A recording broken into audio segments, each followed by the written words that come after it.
there is a version of you deeply seated within that is this quantum void. And the whole of your life experience is built upon that. It's built layer upon layer, vibration upon vibration, all the way out here to the external life experience that we're having. And so you're being immersed in a vibrational reality that might be stalling your mind. Welcome back to the Art of Awakening podcast, where the art of living awake becomes a daily practice. I'm your host, Dr. Sue Morter, and I'm thrilled to be with you today because today we have truly an extraordinary guest with us. We can describe him as an author and a speaker and a visionary in the field of quantum consciousness and transformation, but I also want to say that he's one of the most amazing teachers on the planet in terms of what it is that really needs to be shared, what matters most, and how to implement it into our lives. And so I'm thrilled to bring to you a gentleman named Bill Bauman. Many of you know who he is, and for those of you that don't, I just want to share a little bit. He is a renowned thought leader, to say the least, and a spiritual teacher, and celebrated for his groundbreaking work in exploring the quantum void. And many of you know what that is, as in terms of our conversation. I don't know that there's a guest that I could bring in here that is more parallel to what we speak about than what you're about to hear about today. And so he also speaks about the profound implications for human consciousness inside of what science is showing us now. Of course, those implications have always been there. It's that science is catching up to being able to describe these things. Bill is the author of Emptiness Dreaming, the story of creation as seen through the eyes of the quantum field or the quantum void. Bill has illuminated the path for countless individuals seeking to embrace their quantum nature and unlock the infinite potential within. So with decades of experience, Bill's teachings bridge the mystical and the practical, offering a unique perspective on how the quantum world shapes our reality here. His work invites us to step beyond the limitations of the ego and into the boundless possibilities of the quantum void. So please help me welcome Bill Bauman. Bill, yay! I'm thrilled to be Wow. sitting here with you. Sue, what a delight, first of all, to have the privilege of hanging out with you again, and through you to have the privilege of talking to all those who are watching and participating here. I was quite, excuse me, quite humbled by your introduction, and had the thought, gee, that sounds like an interesting person. I'd like to meet him. So I Well, think you're going I'll to. meet him today as we go back and forth Yes, between I each know. other. He comes out when you start talking. That's all that's required. Yeah, It's I pretty consistent. can't wait to witness it. So, one of the things that I love about you, Bill, and that I love experiencing in my own life is that when we start to put enough of these pieces together about who we are and how it works and what life is really all about and how to masterfully, dance inside of those larger cosmic guidelines, really, is that there is a sense of delight that just comes through.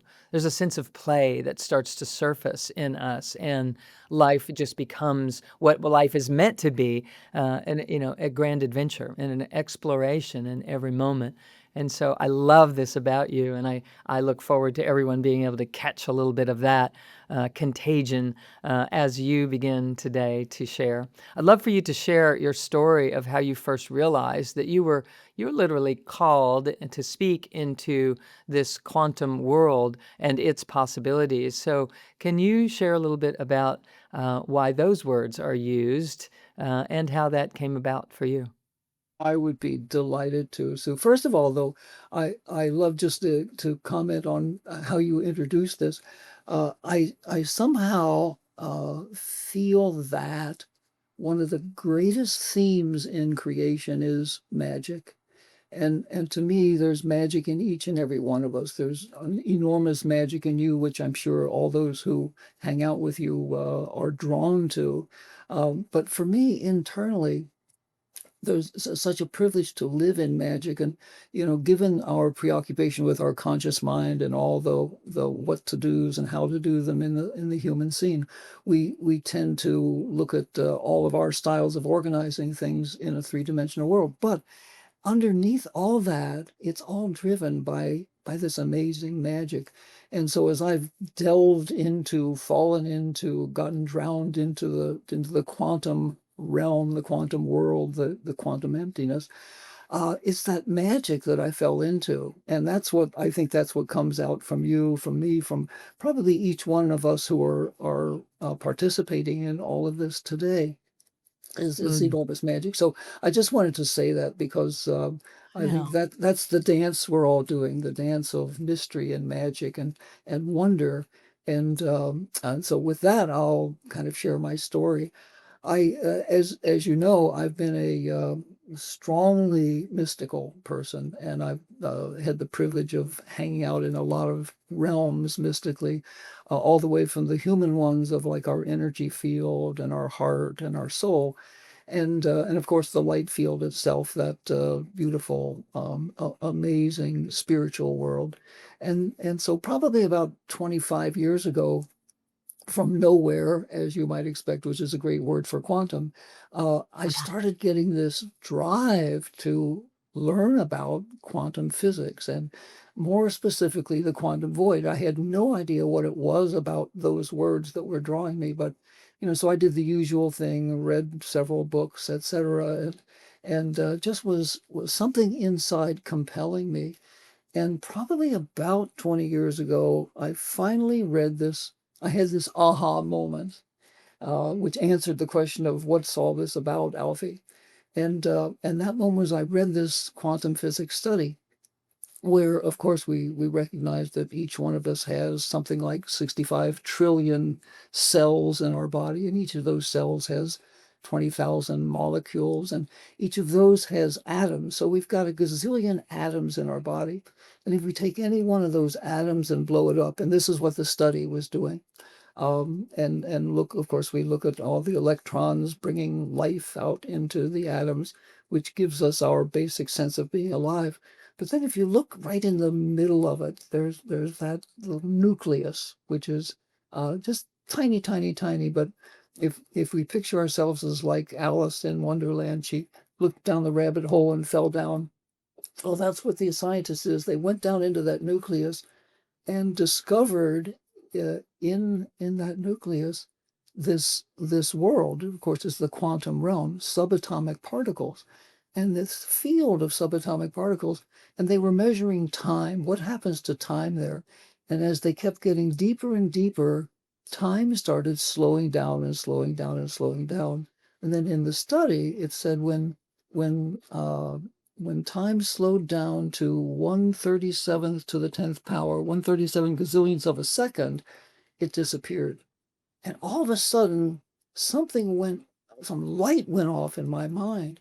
And this was their conclusion, is like, oh, there is no time, and other studies say there is no space in this subatomic world.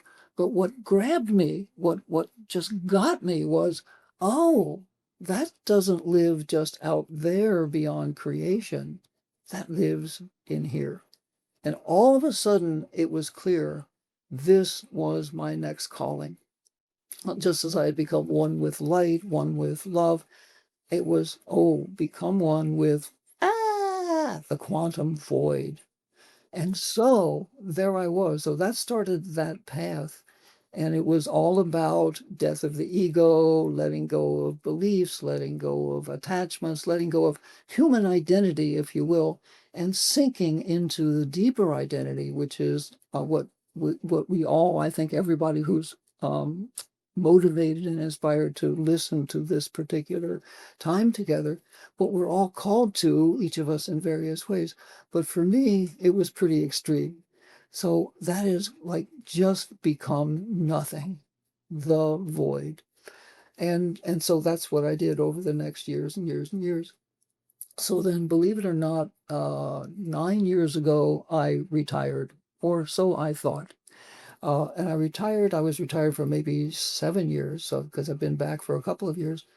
And in that time, I knew when I retired, there was one thing left for me in life, and that was to disappear into the void. And so that's what those years were. And I did that. And so the sense of a human self dissolved. And it dissolved consciousness wise, conscious mind, subconscious mind, unconscious mind. It dissolved energetically, all the chakras kind of dissolving, disappearing. And physiologically, cellularly, my body went through this extraordinary dissolving of its everything, its musculature, its nervous system. I could go on, and got to the point where there was nothing left except sort of this shadow of a being. And and there's no way to really describe it because we're right at that point where we run out of human words. But it was nothing. There was nothing here. And and this is where I'd almost have to use, stop using the word I, but I'll keep using it anyway because we don't have other words. So the I became a quantum me, and that's a real different experience. To be nothing, to be nowhere, to disappear, to have no reference points. One of the great advantages is there's nothing you have to defend. there's, there's no opinion you have to hold, and you can just be non-being.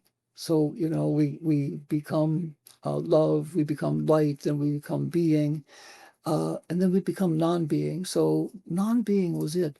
Strangely, out of that, in a way I was not expecting, something else got created. And sometimes I use the old Christian metaphor of death, tomb, and resurrection. So the death of the ego, the death of everything in me, the tomb hanging out in Nowheresville, just absolutely nothing.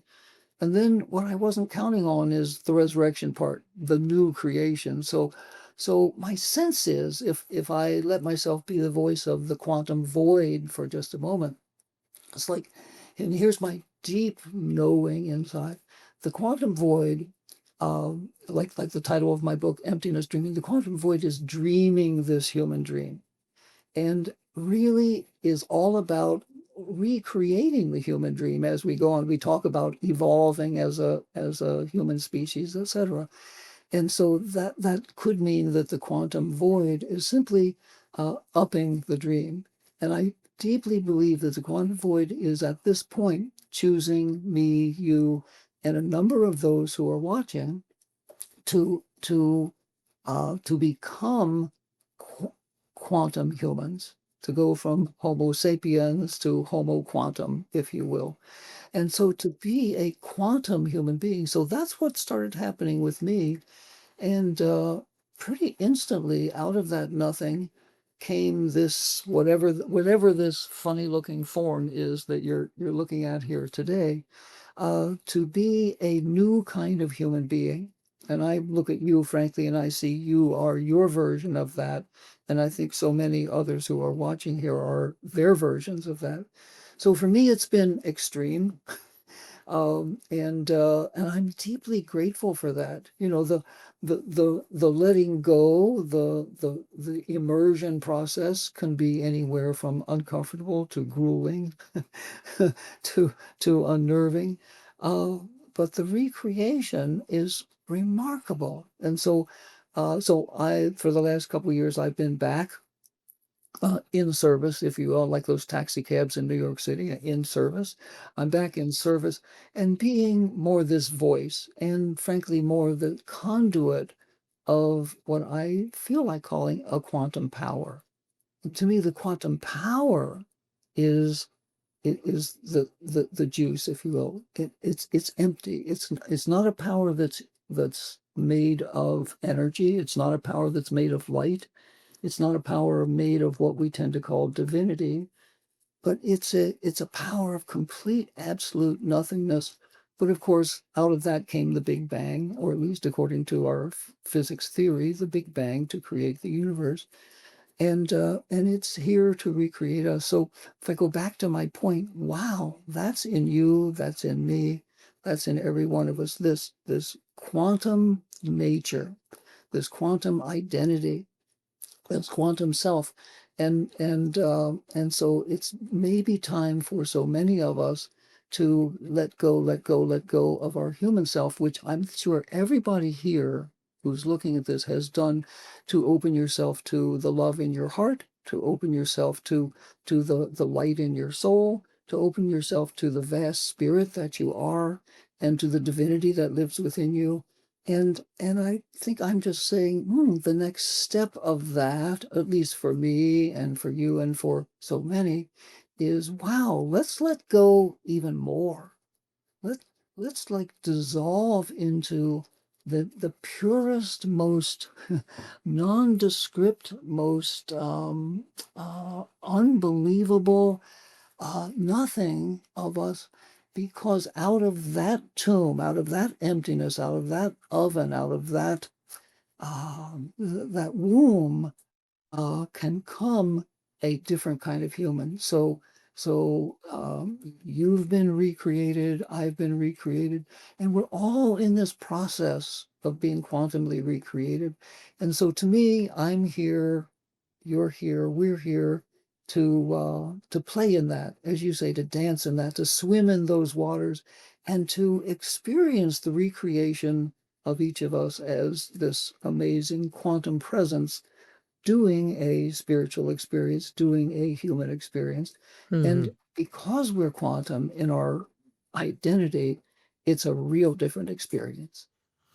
So, for someone who is, thank you for that, by the way, that's beautiful and amazing, and very much the experience that I am regularly immersing myself into. And as I emerge from that, or I allow that emergence to occur again, I come forth with greater understanding each time. I come forth with, being able to articulate things that I couldn't before. I can see it from a higher perspective, and most importantly, in terms of being able to help others facilitate their process, um, able to bring some practical signposting and some applications that people can anticipate. Because when someone's listening and they're listening into this idea of becoming nothing, it can be a little intimidating. They might be Just a thinking, little. I've got a job and I've got kids and I've got, responsibilities in this physical world. And I can't be just disappearing into my nothingness and expect to be able to, XYZ, continue to function and to, I don't have years to do this or months, on end to explore. So how can I embrace this beautiful process that you are describing, and that they likely know it is the inherent truth of their being. Their very existence is being described in these moments right here.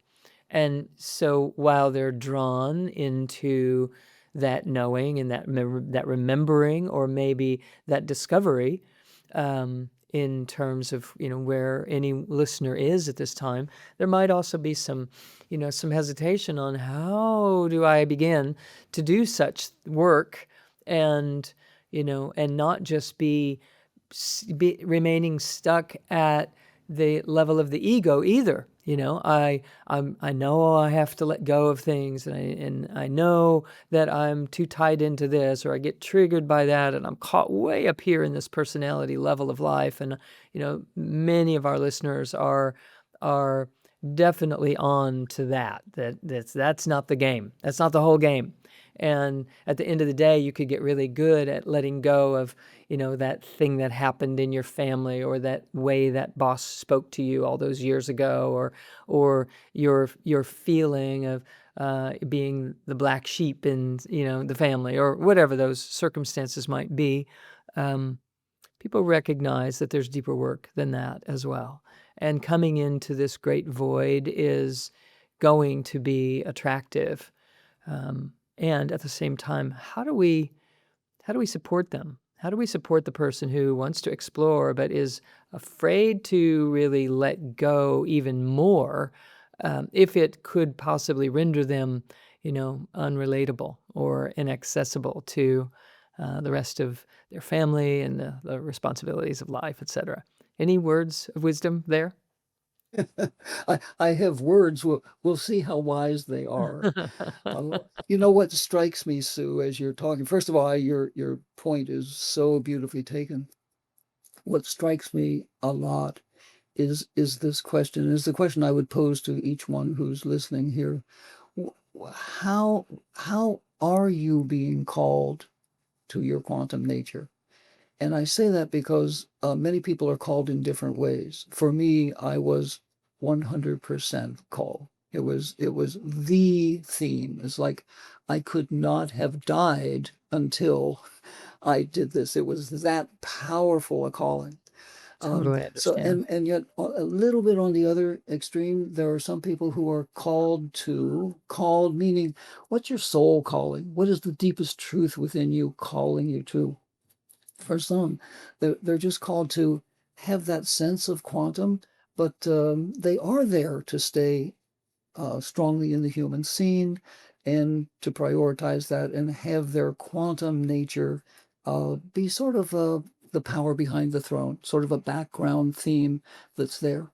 So the first question I would ask any of you who are watching is, what is your calling? So if you go to the deepest truth within you, that source that you can trust, and you ask the question, how, in what way, to what degree, with what kind of commitment am I feeling called to open to my quantum nature, embrace my quantum identity, kind of fall into that quantum emptiness and become a even full-time or part-time, whatever, quantum presence. And so if there are line up 100 of us, we'll probably have 100 slightly different answers. That said, and to me, that's the important thing, because it's all about the calling. And if we're called to it, that's the way to go. Now, if you feel called to this quantum nature and this quantum journey, if you will, into your quantum nature, then what comes next, I think, is the letting go. And one of the things to let go of, and I love the way you languaged all of this, Sue. One of the things to let go of is all those thoughts of, but my family needs me, but this practical part of my life needs to be taken care of. I need to show up here and here.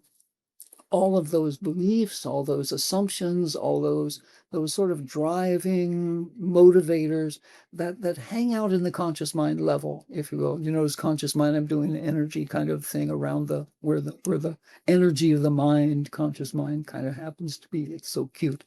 Uh, and so the first thing to do, I think, is to say, okay, maybe if that's my calling, maybe I need to invite my mind to be the primary letter goer, the one to dissolve and let go, and open to that process. So I know for me, this goes back. This is a personal story. It goes back to a number of years ago, even before I got into the quantum. I woke up one day and this voice within me, and I've had this voice for years. This voice within me said, Bill, it's time for you to unlearn everything you've ever learned. Well, like you, I've got a lot of degrees. I know a lot of stuff. And so I pretty much ignored that for one time. It came back. I ignored it anyway. I caught up and I got the wisdom of it. And so I did that. The process took me 3 years. What I did was I imaged this wastebasket next to me. And anytime I had a belief, a theory, an assumption, a a value. For example, if I'm talking to someone, and you know how people are talking, all of a sudden you notice your mind is formulating a response Yeah. or putting it into a category in your mind. Mm. Anytime I noticed anything like that, I simply invisibly took my hand, lifted it out, put it in the wastebasket. Well, I did that, and I did that, and I did that. I was amazed at how many layers of belief, theory, uh, ology, theology, psychology, philosophy live in this amazing little space up here. And so it took me about 3 years. I emptied it out. And finally, I realized, oh, there's nothing left. There's just an empty, blank mind. Wow. So what happened with me, I'm just using this as a cute little example. As soon as that happened, I had this question, well, what fills the mind? For me, two things happened. One is I started feeling everything because I was no longer busy thinking everything. I started feeling everything. The whole world of energy opened up to me. I could feel somebody's heart. I could feel somebody's pain. I could feel the energy of the air I was breathing in. It was like whoa, the whole world came alive. Yeah. But the second thing that happened was fascinating. And I watched it internally. Well, my mind opened a little doorway, a little pathway, and it created a pathway from it to my heart. And it started downloading love from my heart into that. It was a visual, internal visual that I could see clearly. I thought, it's like when people have near-death experiences, they go through this tunnel of light. Well, that's like tunnel of light. And all of a sudden, my mind kind of simply knew that its first step was energy, its next step was love. Okay, this is really cool. So that's an example of, well, okay, let go. And I'm not suggesting everybody do it the way I did it with the invisible wastebasket, but so if that's our calling, wow, we could start with that. And we have a lot of have tos in our mind, a lot of shoulds in our mind, and it's just learned. It's the way we do humanness. Humanness is a kind of a giant to-do list, in a sense. But if we get beyond that, the next discovery for me, and I think I just want to put it out here as a little teaser, if you will, is wow, with all of that empty space, I started realizing whatever comes next, whether it's heart and energy, like I was talking about, or more quantum, whether it's the quantum source. Now, when the quantum source comes up, two things happening. I'm just first time seeing that it's two things. This is cute. Uh, Two things happen. One is quantum presence. All of a sudden, there's a presence here that's empty, but it's quantum, and it's like, oh, I'm different. I'm a different kind of human being, and so I start to see this, what we tend to call reality, this world out here, whether it's my world or the world, and this world in here. I start to see it through a different lens, through a quantum lens, which lets me realize, now excuse my language here, that this is all a playtime. It's a wondrous dream. It's a magnificent pretend space that we live in. So we're all quantum beings pretending to be filled with light, filled with energy, filled with human consciousness, filled with physicality, and then put all those ingredients together and we play with it in different ways. And so in a sense, it's like we get the play of it. We get like your word, we get the dance of it. Well, this is an adventure. So in the place of the shoulds and the oughts and the to-dos comes, oh, this is an adventure. So one is there's the presence that has a different view. And the other thing, quantumly, is there is a quantum power. Oh, there's a quantum power that more and more, the more we keep saying yes, the more we keep letting go, starts taking over. And that power propels us to, I don't even have a way of finishing this, to be this new self, this upgraded quantum self that we are, in a way that supersedes, goes beyond the usual human ways of doing things. So to say that one more way, it's like there's this power that in and of itself kind of takes over. And I notice the things that I need to do, should do, etc., they get done, but they get done in other ways without me feeling like I should or I ought to. They get done simply because whatever this quantum self is here to do, it does. And so just to put the little cherry on the sundae of that, to me, the blessing of saying yes to that invitation, that calling to be quantum is, wow, it opens me to a whole new self. It opens me to a whole new power. It opens me to a whole new relationship with everything that's out there. And maybe best of all, it opens me to a relationship to myself that's new and different, which could be number one, nothing's really that important. Mm. No, we take it seriously. Nothing's really that serious. And two, for me especially, it's playtime. It's like the whole human experience. Uh, it's not just it becomes less serious than not serious. It becomes playtime. It becomes, oh, well, this is an adventure. Oh, well, look at this. Look how this is happening. This is fascinating. And then we do the dance in whatever way each of us is called to do the dance. So that's some thoughts about it. But I noticed, as you said, once the mouth opens, then we realize what we're about to say. In it, I felt myself really connected to you, Sue, and connected to everybody here. And I feel like we're doing this kind of heart dance and we're doing this soul dance.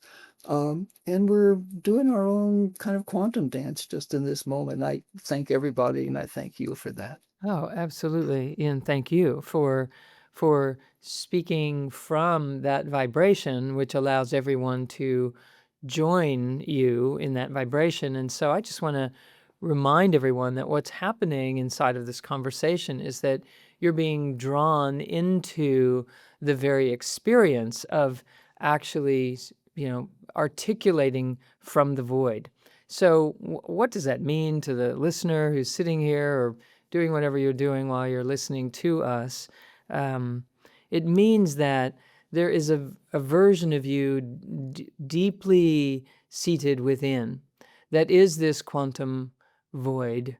And the whole of your life experience is built upon that. It's built layer upon layer, vibration upon vibration, all the way out here to the external life experience that we're having, and the thinking mind that has ideas about responsibilities and how do I create this calmness or this delightful dance that you're speaking about in the midst of a world that seems to be so chaotic and conflicted right now.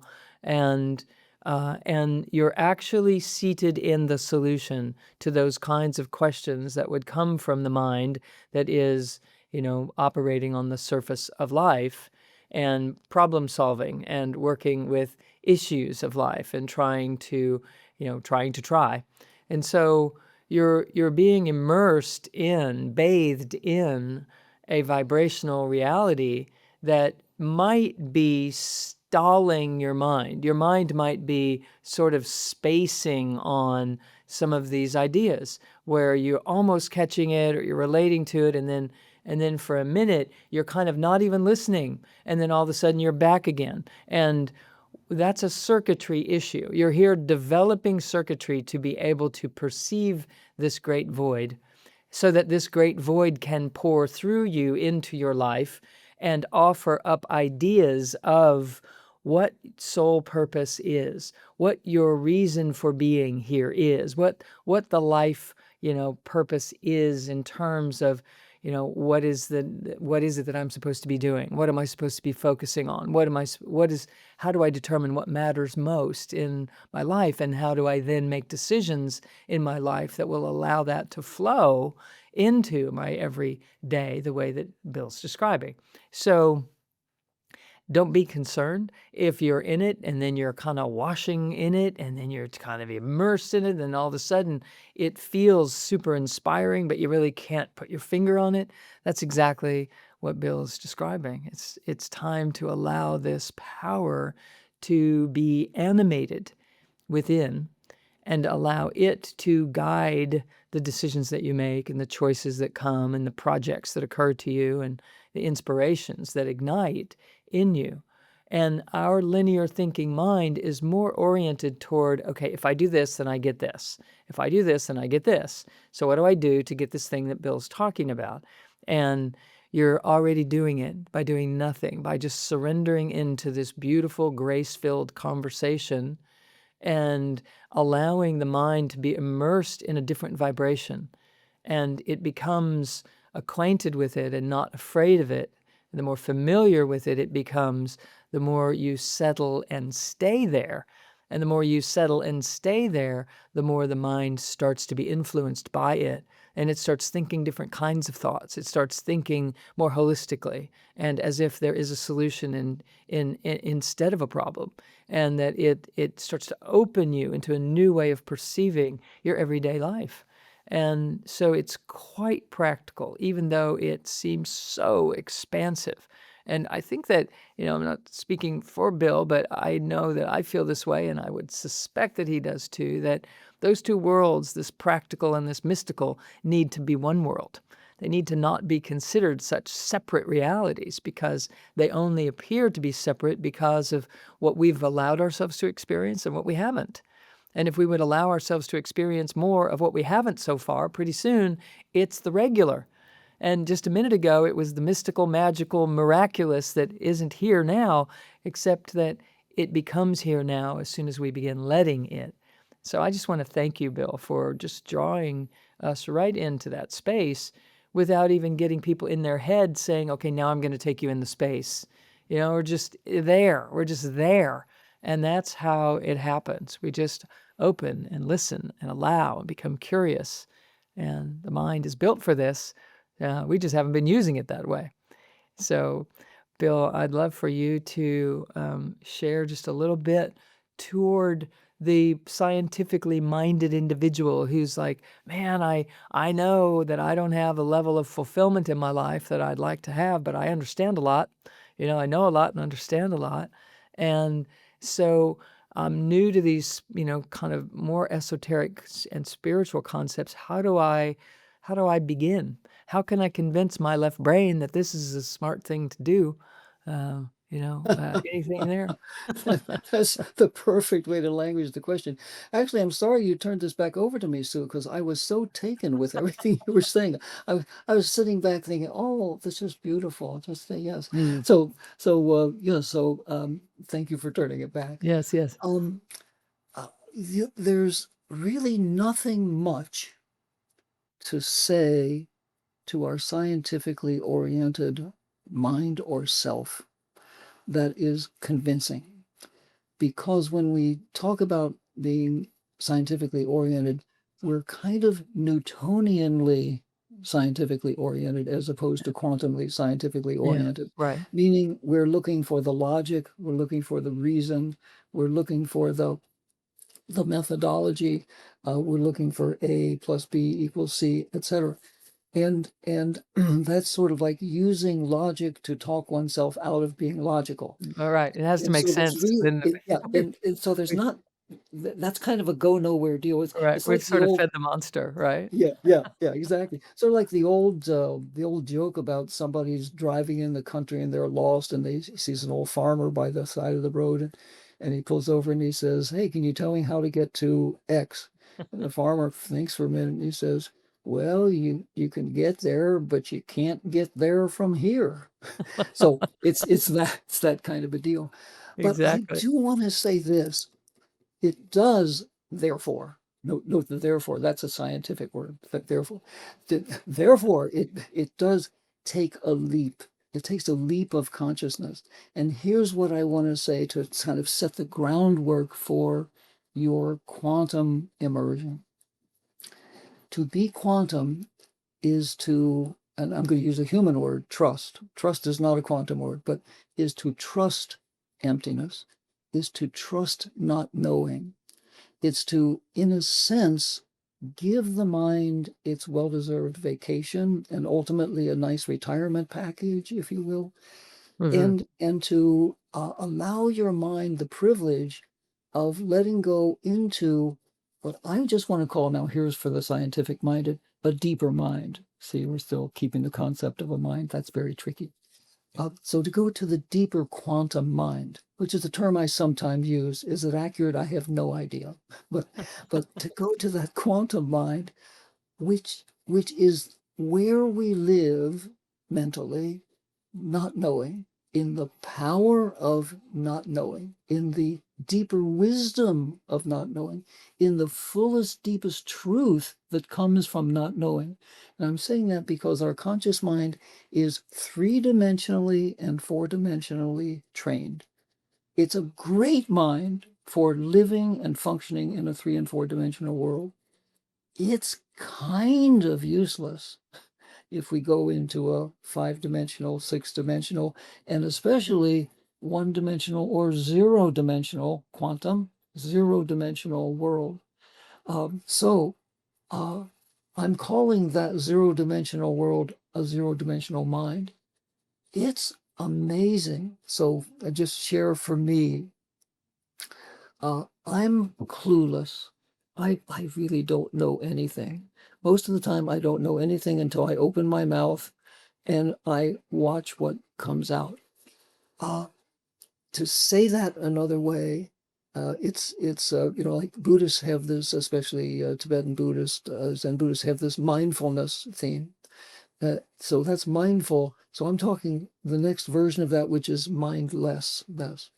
So in this quantum mind, in the middle of nothing, there is a truth that doesn't 99% of the time, it does not speak the language of the conscious mind. To access that truth, we need to become void. We need to just live slash non-live in this space slash non-space. And all on its own, your quantum self does it. Your quantum mind does it. And it mostly, again, doesn't use the conscious mind, often doesn't use the subconscious mind, and sometimes uses the unconscious mind.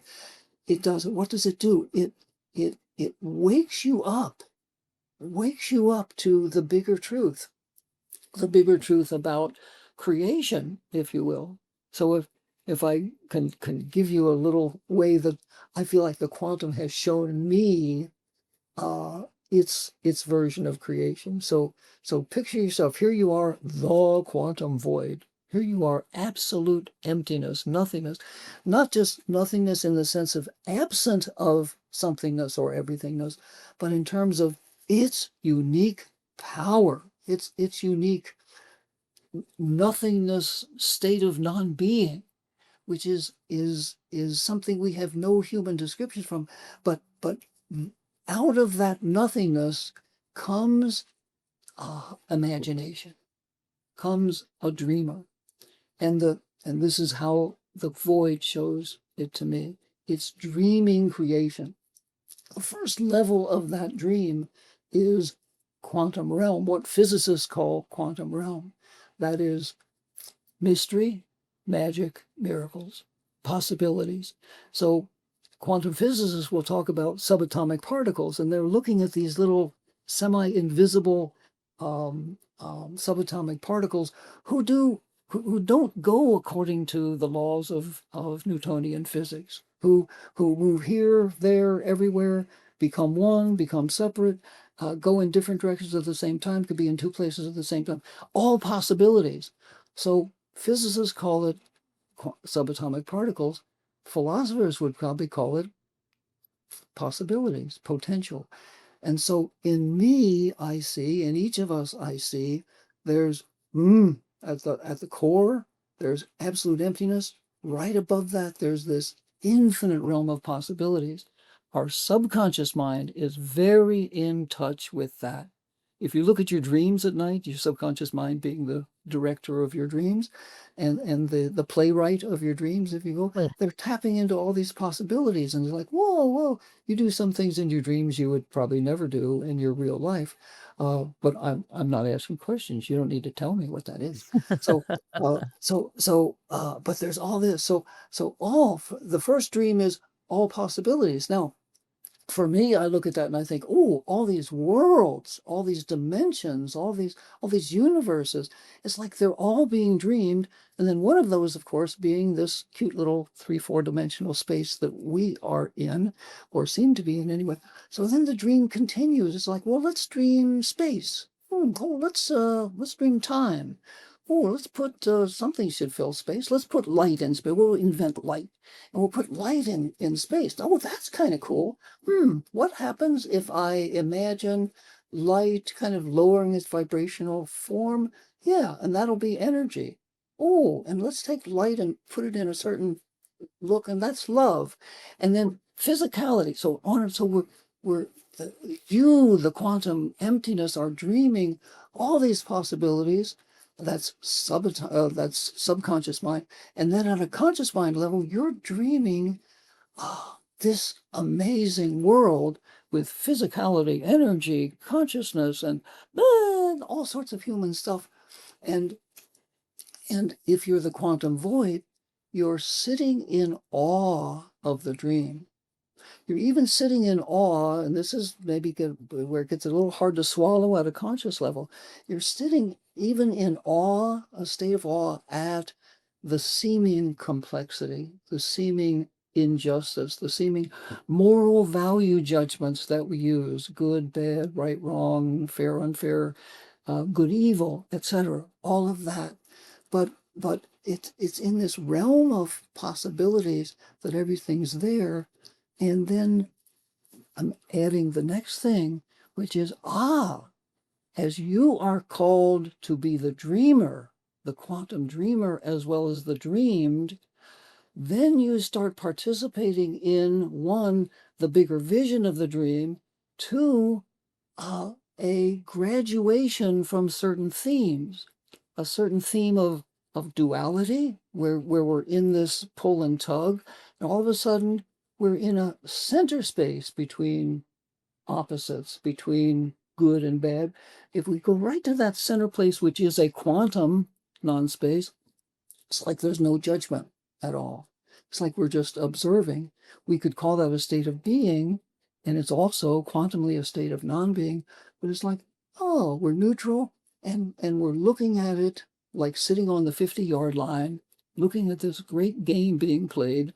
And of course, half the people in the stands want team A to win, the other half want team B to win. And it's the same thing on Earth as good guys and bad guys and all the rest.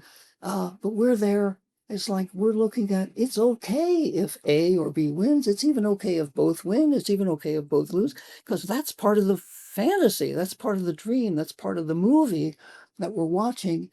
And we get to experience that in a quantum, and then even emotional and energetic and consciousness filled way, where everything in us, as it becomes more and more dissolved into one with our quantum nature, as our quantum being and the quantum dreamer becomes bigger and bigger, it's like all of a sudden everything in us and outside of us becomes something to celebrate.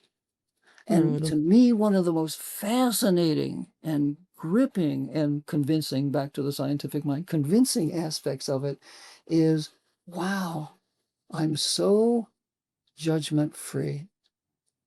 I'm so even value free. It's like I'm not doing the evaluation. And it doesn't mean I'm just not doing the negative judgment. I'm not doing any of it. I'm in a whole different realm where I'm in a state of fascination, wonder. I'm in a state of celebration, and I'm in a state of, and this to me is kind of what lives here big time. I'm in a state of love, and I find myself, and I don't know what this will sound like, I find myself deeply, passionately, but quietly in love with every facet of creation, in love with the good guys, in love with the bad guys, in love, the perceived good guys and bad guys. I'm in love with all those who suffer. Every day, I'm absolutely one with human suffering, but not from anymore.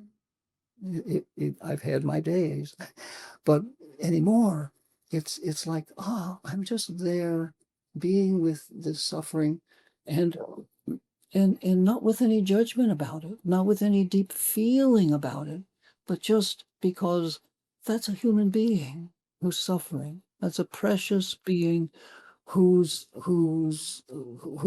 I just happen to feel like loving and being with. And so all of the human experience can be a totally different experience, even more than when we just live in the heart, just live in the soul, even just live in the light field. And all of those, and I'm there with you, any of you who are there, I'm there big time as well.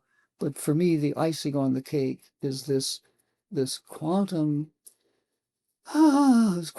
emptiness that allows me and more of us who feel called to it to have a whole different experience of self, of life, of this world. And from there, we wind up being a presence, a quantum presence that through the quantum emptiness, not even through energy, and not even through love energy, not even through light, but through the very emptiness, where just like those subatomic particles, when the research has said when any two subatomic particles come together and they unite, even if they separate out and they're 10 million miles away from each other, what happens in one happens in the other. And that's the quantum magic and mystery. And so just being that, we don't have to go on the road and preach. We don't have to have a message that we're giving. We don't have to have a grand purpose in life, if you will, because the purpose, which is not a quantum word because it's a human construct, but the purpose, to use the word, is just being quantum is an enormous blessing to this amazing humanness and to this amazing world we live in. Yeah, beautiful. And so, for those that are just entering into this exploration, it's important to realize that as we tap this quantum field, the quantum being starts to awaken and enliven and eventually emerge and start to have an influence on how you think and how you speak and what matters to you, what stays relevant in your world. Um, we begin to have this new perspective, and all the while, we can remain highly functioning in the world because we came into this physical realm for this great discovery, not just to leave it behind, but to celebrate it, to be here in celebration of this great freedom that we're tapping into. So we become more functional without trying to become more functional. We become more relevant and lucid without trying to do any of that either.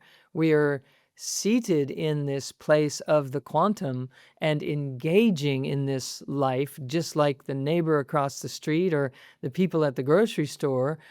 You can do all the do, but it isn't driven by need and effort and attempting to get somewhere. It's about revealing and celebrating and emerging as this great and joyful presence on the planet. And so solving problems isn't your orientation, it's about revealing your magnificence and drawing forth the magnificence of everything that you engage in. And so our list of to-dos in our lives changes. I don't just mean the to-dos for your day, but the idea that you have to heal this and you have to fix that and you have to, lean in and shift this thing that in a family dynamic or a workplace or a physical ailment that you have. These things begin to realign and reinvent as you begin to emerge from this great void in an awakened manner. And so it's a new way of thinking. But it's our destiny. It is where we come from and what we are destined to know about ourselves. And so it will also feel completely, anciently, timelessly familiar as you begin to allow such a graceful sensation to move through your life. So, Bill, oh my gosh, this is so wonderful to just bathe in the presence of you. We're close to the end of our time allotted for today together. Is there any last thing that you'd like to share with our listeners about anything that you're bringing forward? Any ways they can learn more about what you have to say, or anything about your book, Emptiness Dreaming? I'll just give you a moment here to let people know how to do more Bill. How sweet of you to promote me, Sue. That's marvelous. Listen, I'll get to that, but when you use the word destiny, this whole big light went off in my being. So if I may take a couple minutes and just talk about Sure. destiny. You bet. And here's a teaser for each of us, and it's more than a teaser. It's a deep question which I think I'm implying an answer to. What if each one of us here in this moment, what if we were born into this human world? We put on this human skin. We came into this 3 and 4 dimensional space, 3 dimensions of space, 1 dimension of time, for a destiny oriented purpose. And it was to probably step 1, be very, very human. I mean, do humanness, be humanness. And then begin to wake up, like awakening. You might want to consider awakening as a title for your podcast. No, never mind. We're thinking about it. Yeah, think about it. It's worth it. But then to awaken, and so you awaken to deeper versions of who you are, bigger versions of who you are, and to use terms I've used, awaken to your heart, awaken to your energy, this amazing energy field, not just your chakras, but your life force, and awaken to the magic of your body, but then awaken to your soul and awaken to your spirit and awaken to a possible state of being, to awaken to the bigger versions of you. And then back to the word destiny. Maybe your destiny is to cap all of that with the biggest possible version of you, which is the nothingness version of you, to have it all collapse in its own way into what is the accumulation of all of the above that you've done. Added to that is the quantum identity of you, to be this quantum being. And so back to destiny. I wonder if your destiny is some version of that. And so if there is a calling in each of you and any of you to be quantum, I just wanted to give it that field, if you will, that bigger context. It's like, oh, I came here not just to be a regular human being, and then, even though it's great, not just to be a spiritual human being having a spiritual being having a human experience, but then to be this quantum presence. Wow, I have then fulfilled personally what the quantum dream is about, and I'm here to be and be a model of a whole different way of being human in this context. To me, wow, that's a story worth showing up to. So just a thought. So for me, yeah, I have this book called Emptiness Dreaming, and it's about the quantum void. It's very scientifically based. I did a lot of research on it, and so that's there. But instead of applying the quantum magic to technology, even though I put some sections in there on technology, I'm applying it to human consciousness. And to me, that's the difference. That's what the wonderful thing is like, yeah, there is the scientific, there is the physics of it all, and there is the technology of it all. Artificial intelligence being one of those possibilities, which goes on and on and on. But equally in the consciousness, in the beingness of each of us, there are just as many possibilities. So that's there, available on Amazon if you feel like going there. Also, I have a website that could be called quantumworld.world, So quantumworld.world, or the other one that goes to the same place is quantumsource.info, info. So if you're interested, we've got a blog there. Half of the blogs are written by me, but the ones that are really interesting are the ones written by other people. you you can find those there, plus different kinds of articles, if you will. So that's a little something for me if you feel like pursuing. Oh, beautiful. So we will be posting all of that. You'll see that in the link in the show notes below, as well as the name of Bill's book, and that you can purchase it on Amazon as well.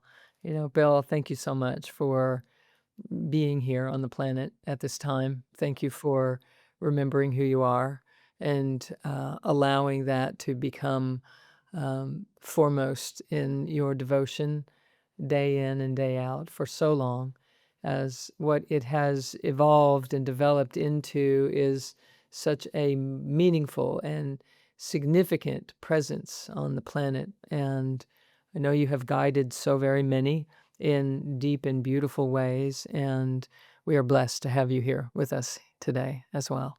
So, So thank you for those ultimately kind words. And in the spirit of right back at you, I'm deeply grateful that you are you, and that you are here, and that you are in service to our awakening in all the ways that you are. And mm, to everyone who's listening to, tapping into, seeing this. This has been a beautiful experience for me. Thank you for the privilege and the joy.